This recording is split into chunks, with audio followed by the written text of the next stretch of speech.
Pero sa tingin ninyo, Doc, ito magandang tanong. Will this eventually, sa tingin ninyo, in the future, bababa ba ito sa age 70, age 75, ba itong benepisyo nito? Mahirap yan tugunan sa ngayon. Ang masasabi ko ganito, ang new normal ngayon ay hindi 60, 70.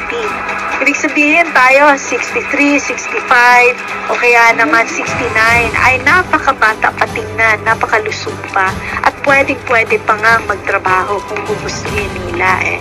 So the new normal is 70, but ang batas, very specific, hindi siya retroactive, kailangan 80, 85, 90, 95.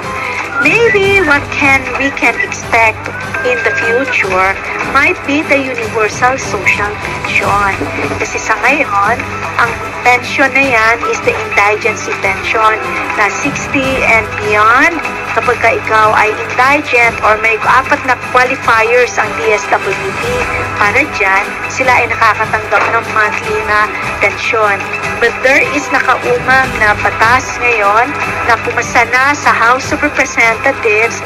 Hihintayin natin sa Senate yung version nila on the universal social pension. So when that happens, maybe that is something we can look forward to. Oo, I'm sure maraming mga seniors, Doc, ang katulad ko that will look forward to that.